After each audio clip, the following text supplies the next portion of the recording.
Hi there, my name is Chad Troftgruben, and this course is all about Moho and After Effects.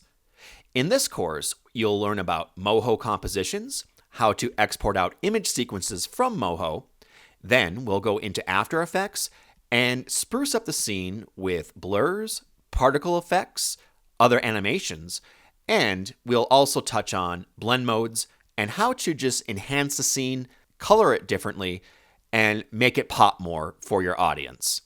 This course was originally on Udemy and tunefiles.com and is now available here for archival purposes. And I'll leave a link to that original course in case you want access to the work files. Thanks for watching, and I hope you learned something. For this video, I'm back inside of After Effects and I'm working off of 13 Enhancing New Effects.aep. Feel free to open up this file if you need the reference. We want to look at comp 1 since that's where the scene is at. In fact, we can close out of these other comps because they are no longer needed. And just to make sure, I'm going to come in and click once on comp 1 within my scene and just rename it to scene, just like that. That way, it's easier to identify. Now, I want to import the image streams that I created in the previous video. I can come over here to my file browser, and in my case, I will go to my layer comp exports, and here, under that folder, we have the new effects, and we can easily tell what they are because they're labeled differently from the old ones. So we're just going to come in here and grab anything labeled 12 new effects complete, just like this, and then drag it over here to the project panel. So now we have our new effects, and we're simply going to drag and drop these new effects into our timeline. So let me just get a good view here of what I need. It's a little bit cramped because I'm working off of a smaller screen resolution, but we're just going to come in here and drop that in, and we're good to go. So now it's a matter of rearranging this stuff like we did with the other layers. I'll come in here and we know for sure we want these items above the hills to start.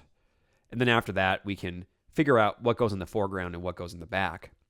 So anything that's labeled FG, so bubbles FG, rock bubbles FG, sparks FG, I'm just going to bring those up just closer to where they should be on the list. And then I'll come down here and we'll do the same for the background elements, except we'll keep those just where they're at. So you can see we have bubbles BG, rock bubbles BG, and sparks BG. Those are probably safe where they're at, but we'll take the mid-range effects, which I think here would only be sparks mid and bubbles mid, and we'll bring those so they're right below the FG labeled layers. So just come up like this, and there you go. So now we can come through and see how all this looks. At the moment, we have a couple of issues, and that's because of the way we have this layered in and also how we handled the exporting of it. And I'm looking at this spark right here. I believe it's a spark mid. So I'm just going to come in here and hit scale, unlink the constrained properties for that, and I'm just going to bring this up a little bit like so. And then using P, I can move this over a little bit like that so it looks more in line. Other than that, I think everything should work. Now we want to go in and blend things together and make sure everything looks like it should within the scene. So we'll pause here, and up next, we will implement those effects. For this video, we are working off of 14 Enhancing New Effects Part 2, and we are inside of After Effects. The first thing I want to do is go through the process of blurring the new items that I have brought in, because that's the main issue right now, and part of the reason why it looks like it does not belong. So let's come over here and first grab the camera blur, and we're just going to bring this over, and we're just going to focus again on anything that's labeled with 12 new effects complete. And specifically with anything labeled BG. So coming down here, we'll start, and we'll probably add some more to the mid-range items as well. But we can start with the 12 new Sparks BG layer.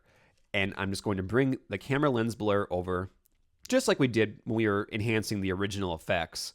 And then you can come in and play with these settings. And that's looking pretty good. So I have it set to 10 for the blur radius. I'm just going to copy this effect with Command C or Control C if you're on Windows, and then come over here to the rock bubbles. And I'm just going to paste this in. We can come in and increase and decrease this, but ultimately, actually, I just realized I can't see those. Let me make sure they are above that first lava layer. So that way we can see the bubbles right there. So now we can come in and adjust that, and you can see we are making those changes. And something about, again, in the 10 range, I would say should be fine. Then we want to add this to our last new effect, which would be the bubbles. So come in and just paste that onto your background bubbles. If we come in here and take a look, I think, again, I need to make sure this is also above this layer. I didn't really do a good job of that last time, I guess, but that's okay. You kind of feel these things out as you go. So once again, I'm going to put a blur radius of 10 on that. So it's looking like this now. Okay, so now with the background layers taken care of, I'm going to move over to anything that I labeled as mid. So coming over here to the sparks, we're just going to paste that in. And again, making sure that the sparks are above your lava and trees, which they are in this case. So you can see like right here are the sparks we are focusing on. And again, we just want to come in and make sure that's just blurred a little bit. Around 4 should be fine. Same for the bubbles. Paste this in. We can put that at around 4. Then I'm going to go over here and search for the directional blur. And starting with the rock bubbles foreground, I'm going to drop that directional blur right there and increase the blur length just a bit. Doesn't have to be too much. Possibly at around 12.5, I'll put it. And then we're also going to apply this to the sparks in the foreground. So just like that, we can come in and just increase that. It's this spark, especially right here, that we want to focus on. And then we want the bubbles in the foreground to be affected as well. So we'll come in, and it doesn't have to be a lot, but just enough to add a little bit of blur. There we go. So now it's looking more like this. And then we can have our character come in, and he's going to start his adventure.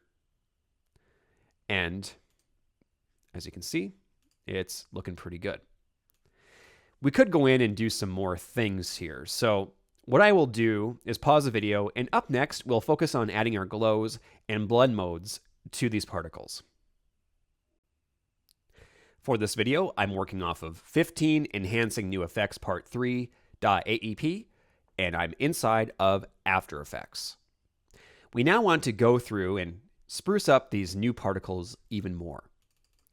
To start, I'm going to go in and add in a glow effect on any of the new spark particles. So I'll start with the foreground particles I added, those sparks, and just drag and drop like so.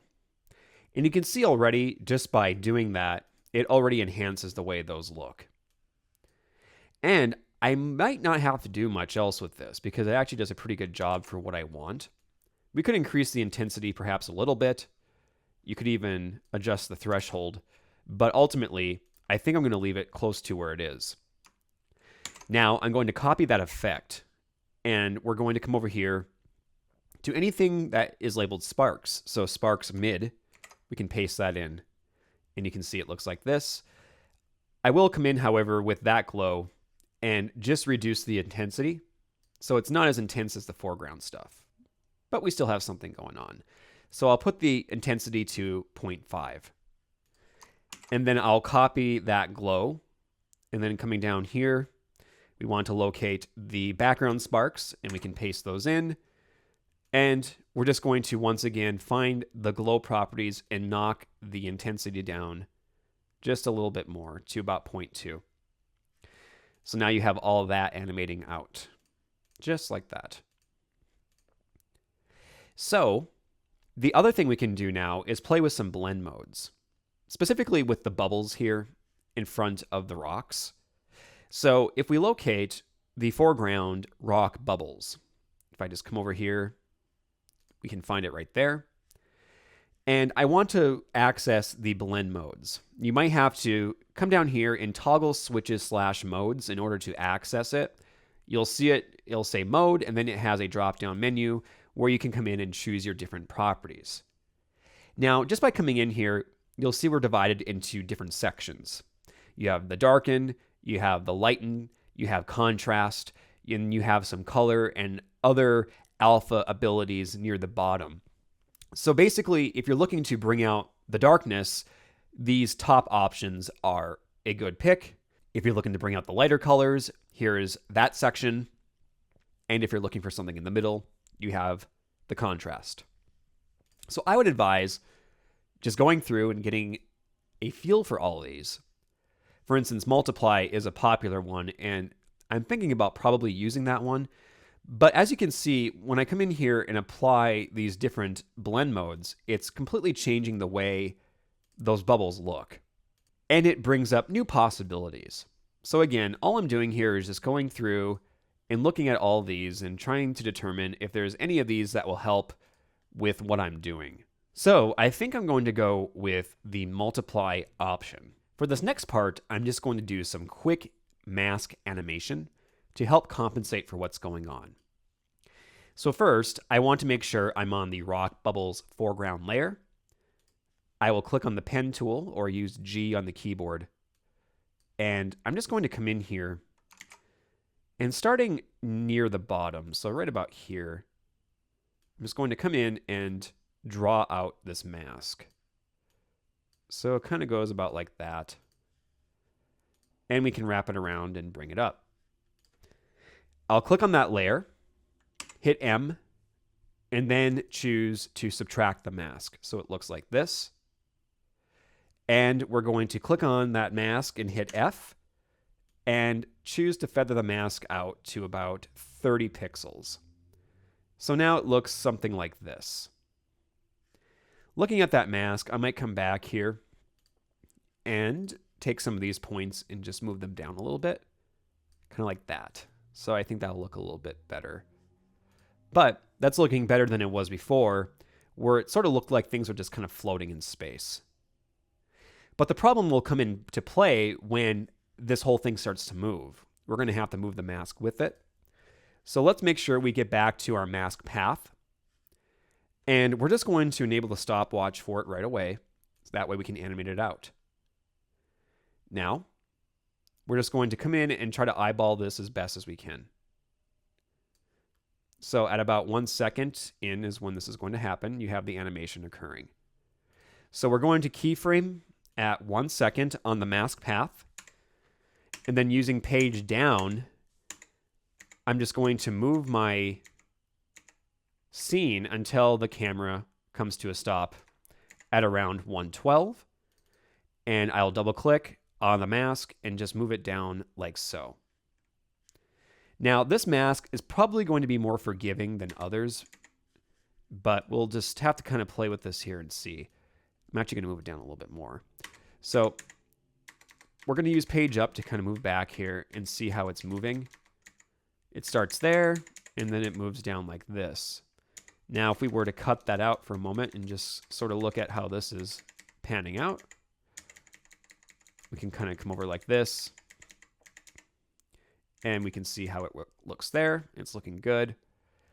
And I would say from here, we probably don't have to do much else with it, because again, we kind of lose sight of it, and we'll only need to bring it back once we get to that point. So he comes back at about, I believe it's 4 seconds, close to 4 seconds, around 3:12. So I'm going to add a keyframe for this path. Let's say starting right about, just gotta make sure we can see the bubbles here. Yeah, we'll start right about here. So at 3 seconds, we will insert a keyframe for that path and then copy the keyframe from frame 1 and then come over here to frame 4 and then paste that in. And we can kind of see how this goes. We might need to make it a little bit quicker because I think I was off of my keyframe a little bit. And that's okay. Let's move that last keyframe up to 312. And that should hopefully do what we need it to do. And we can see that there is some issue with the mask. So all I'm going to do is just where we start at 3, I will come in here and just move this up like that. And then we can pan over. And things are looking pretty good. So let me come back here and just thumb through this one more time to make sure that we don't have any real major issues going on here. The last thing I'll do here, once you're satisfied with that, is come down and make sure I put multiply on for the rock bubbles. So we'll just come up and turn that on. And we can play with other blend modes for everything else if we wish. So we could look at the bubbles as an example. Let's go to the foreground bubbles here. And we could go down and look at the lighten options as an example. And again, you can play around with these things and do whatever you want to do with it. In fact, multiply might be what I do with it because I think I like the way that looks along with the rock bubbles. So we're just going to come in and we'll add multiply for the rest of the bubbles. And I'll leave the sparks as is. We could add a color blend to that, but I think we'll be okay. So we'll come down and just multiply that. And I'm willing to call this good. But there is one more thing I do want to cover, but we'll do that in the next video. For this video, I'm working off of 16bigbubblepatch.aep. Feel free to open up this file if you need the reference. So I'm just going to take this opportunity to fix this spot right here. Because of the way we have everything set up, it's hard for us to separate out the bubble and put these little bubbles behind the big bubble. And so I'm going to just quickly mask it out and create a new layer and patch it in instead of going through the process of rendering out a new layer in Moho. So first, let's come down here and locate the layer we want to work on. In this case, it's going to be lava, trees, and rocks, but we want to make sure we are working on the right one since we have split that up. So let's come down and locate this one right here. Let's duplicate it. And then on that new layer, we're going to draw out a mask with our pen tool that goes all the way around that bubble. And we'll get it as close as we can so that we get all of it. So like that. Just kind of wrap it up around like so. And we can bring it over like that. We want to come over here to our masks. I'll hit M. And we can remove the first mask, the pink mask, because that's no longer really necessary for what we're doing here. So now, if I take what we have here and I move it above everything else, so I'm going to move it above the bubbles in the foreground, I can bring it up and you can see it looks like that. Now, if I come back here and I reveal this other layer that we duplicated from originally, you can see now it looks something like this. The other thing I want to do is hit F on my keyboard and feather out the mask at about 30, maybe a little bit less, just so that we have something that looks like that. And I actually might come in and just move the mask out a little bit more. Well, I guess that's just how it looks. Okay, that's fine. So there we go. You now have the mask. And we're going to do the same thing we did when we animated the mask in the previous video. So we're just going to start here and wait for the animation to kick in.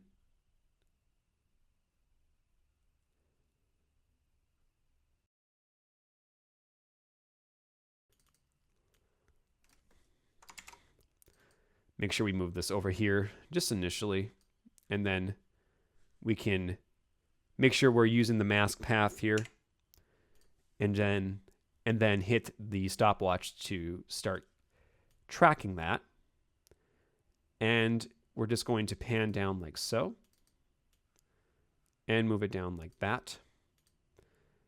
And we're just going to backtrack and go in between the frames here and try to make it work a little bit better. Just feeling this out here.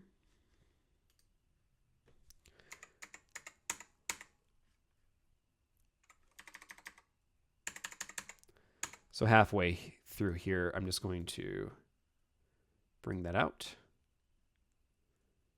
and up a little bit like that.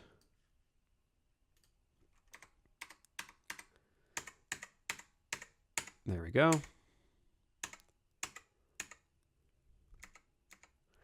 And we can have our mask move just a little bit more when it goes off the screen like that to compensate for that. So we have something that looks like this now when it comes up, and then we move forward, and then we're good to go. So then it continues its quest, our character that is over here, and then we're back to here. Now, we have that same issue with that same bubble popping up. So we're going to have to get our mask ready at around this point. So what I'll probably do here, just to make it a little bit easier, is we're just going to insert a keyframe right when we start to need this again. So at 02:17, I'm going to insert a keyframe. And then at, let's see here, 3:12, we're just going to copy and paste that original keyframe back like that. So now, as he starts to move back like this, it's going to hopefully pan in. But we're going to go in between here with this mask path and make sure that we have this centered back like so. There you are. And we'll go in between these frames and try to get it over.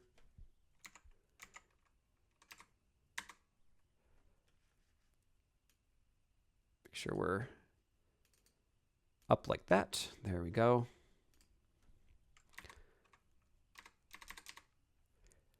And we got to go into this one. Let's make sure this is more over to the left when we start that. So we'll move that down. And then it comes up like that. And then we kind of just pan over like so. This part right here isn't perfect, so we're just going to go in between and just nudge it over like that. So there you go. So now it looks something like that. So once again, play this out. You can kind of see how this looks.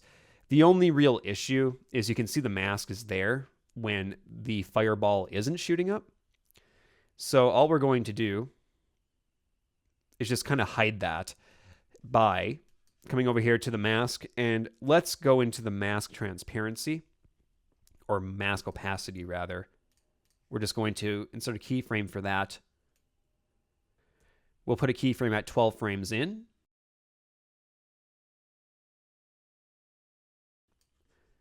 And then on frame 0, we're just going to put that opacity all the way down like that. So now it sort of shoots up like that.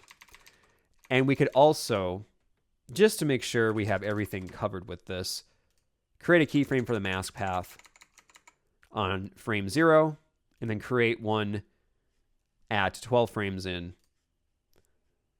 Take the mask path here, and I'm just going to condense it down a little bit like that. And we'll do the same now on the original frame. I'm just going to come into the path here and double click, and we'll move this all the way down like that. So it kind of shoots up like so. Let's make sure that we're all covered. And it's just kind of a process of going through and feeling it out. And again, there are other methods to this, but this is just sort of a quick and dirty way to do it manually to ensure all your masking is set up correct. and everything is looking the way you want it. And of course, when the bubble goes down too, you might also want to animate the mask out in size and in transparency. So at 4, I'm just going to insert a keyframe, bring this down, and then just bring all that down like so. And we will backtrack to that last frame and insert an opacity keyframe. And then on frame 4, we'll bring the opacity down to 0. So it kind of looks like this. Halfway through, I can come in and adjust this a little bit like that. So you kind of have that going on now. And with that transparency, it sort of looks like it fades out as well, which is kind of cool. So anyway, we now have that going on. The bubbles are now hidden, and I think it makes that last part look better. So we'll pause here, and up next, we'll add some final touches. For this video, I am inside of After Effects, and I'm working off of 17gradientfilters.aep. Feel free to open up this file if you need the reference. So now, I want to just finish some things up here by showing you how to add some last-minute filters. So the first thing I'm going to do is make a new adjustment layer. And you can do so by using Command-Alt-Y or Control-Alt-Y if you're on Windows. And coming over here to the Effects and Presets, I'll search for Gradients. In this case, the 4-color gradient. And I can click and drag and bring it over here to that adjustment layer. With the gradient, you can see I have 4 points I can change and modify. So I'll start with the yellow point. I'm just going to come in here and make it a dark red. You can see I have my color picker right here. Just come in and apply that. Now for the bright green, I'm going to do something similar. Something like that and click OK. And then for the bottom ones, we'll do sort of a yellow color to kind of help with that. So there you go. Now, we can come over here to our blend modes. And if we, for instance, apply darken, you can see what's going to happen here. It's going to give us a new look entirely. Or if we use multiply or color burn or anything, you can see it's just going to change things. But not only that, let's say we wanted to choose darken. We could take this and place it so that it's in between certain layers. So maybe we don't want to darken the whole thing. Maybe we just want to darken the sky and everything else that's way in the background. Well, we could come in here and we could, as you can see, as I'm moving this up and down, we can apply it so we can just blend in how all this looks in the background. So we could create a really hazy looking background if we wanted to. It just depends on how far you want to put this in. And even putting it up to here kind of makes it look like, again, there's a hazy background occurring, which is kind of cool. And then from here, we could continue to just play with these. Maybe we don't want to use the darken ability. Maybe multiply is where we want to go, because that kind of helps contrast the foreground even more and kind of helps rein in all the chaoticness that's going on. And again, it's just a matter of playing with this and finding what you want. The other thing you can do too is once you find the filter, you can come in with your transparency just by hitting T on that adjustment layer and adjusting just how dark everything is. So we can come in and just sort of hone that in. And at any time, if you want to see how this looks without it, simply hide the adjustment layer and it will give you a better idea. We can do other things with this, such as vignettes. And in fact, you can easily create vignettes in After Effects. So let me just use Command-Alt-Y again to make a new adjustment layer. And I'll place it above all the other layers. And I'm just going to come over here and start typing out vignette. And you'll see under Stylize, we have vignette right here. So we're just going to drag and drop it. And as you can see, it's already doing some different things. Basically, you can choose where your center is, and then you'll have your dark edges come in based on that. We can choose the view angle. That will, again, adjust just how far in your darkness will go with this. And you can also backtrack it all the way to 0, whatever you want. So come in and just adjust, and we can adjust the amount as well. come in with the amount and then adjust the viewing angle to get the result that you would like. So I'm pretty happy with that. The other thing we can do too is, of course, put a blend mode on. So if it's a little bit too dark, or if you're looking for something a little bit different, you can come in and you can adjust that, as you can see, and we can do different things. It's completely up to you how you want to customize this, but you can easily drag and drop different filters in, as well as vignettes, to get the look that you want. For this video, I'm working off of 18waviness.aep, and I am inside of After Effects. All I'm going to do is do a quick waviness effect, and I'm going to use the adjustment layer I placed in the previous video on top for it. Because I decided for this particular video I'm not going to use the vignette, so we just have that adjustment layer set up and ready to go for us. I'm going to go to the effects and presets and then type in wave warp and then drag and drop it onto the adjustment layer. Here I can choose the wave type as well as the width and height. I'm going to bring the width out so it's fairly large, about like that. We can come down to pinning and choose all edges, so that way we don't have any black areas being exposed as the waviness is occurring. So now if I come in and play this, we can see we have that waviness playing out. And it's pretty subtle, especially with everything going on right now. And that can really be helpful and useful depending on the effects you want to highlight. But we can come in and just keep playing with this. We can adjust the waviness speed if we want, and the height and the width, and whatever you feel is needed in order to get the result that you want. So once you have that set in, let me just go through and play this one more time. It's looking pretty good. I want to go in and add a quick motion blur effect. And this is pretty easy to do.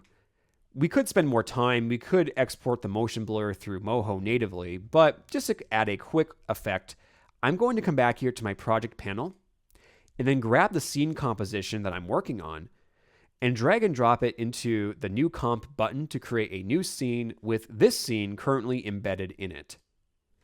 I can rename scene 2 to main scene, and then with main scene on my timeline, I'm going to come up here to my effects and presets and type in pixel. I want to locate pixel motion blur and then just drag and drop it onto the scene. Now basically this will create motion blur for anything that's moving on the shot. So you can see already we have a motion blur occurring with our character. And we could only put the motion blur on the character if we wanted to. However, I feel having motion blur on the whole thing just helps add a softness to it that's going to work in our favor. So again, just kind of moving in here, you can see how that all looks. And I think it's looking pretty good. So I think I'm just going to leave it there. But again, you can keep working with this. You can adjust the shutter details as well as the angle and how everything looks. You can control it right there. But again, I think just a simple quick effect should be fine for us. So now, once you are done and satisfied, let's make sure we save this. I'm just going to name it 19 final. That way you know this is the final file. You can work on that or look at it, reference it, whatever you want to do. And we're going to export this out by going up here to Composition, Add to Adobe Media Encoder. Now, depending on how you plan to share this, if you're planning to take this to, let's say, Moho, you can export it out as an image sequence. If you want to export it out as a video, you can do that as well. And so it might take a moment for encoder to boot. Once it does, it'll appear on your screen. It might take a little bit longer after that for the composition to appear in the queue. Again, it depends on how many details you have. But you can see main scene is now here. I can come in and we'll just convert this over to H2.64 just so you can see it and it's a lower file size. And I'll make sure I save it in the exercise files. That way you have access to it. And we can call this one Final Render That way you're not confused, and I can hit the Start Queue button and it'll render out. So if you're rendering out your own scene, it could take a while depending on just how much detail you have in the shot. So I'm going to let mine run, and in the next video, we'll cover my final thoughts.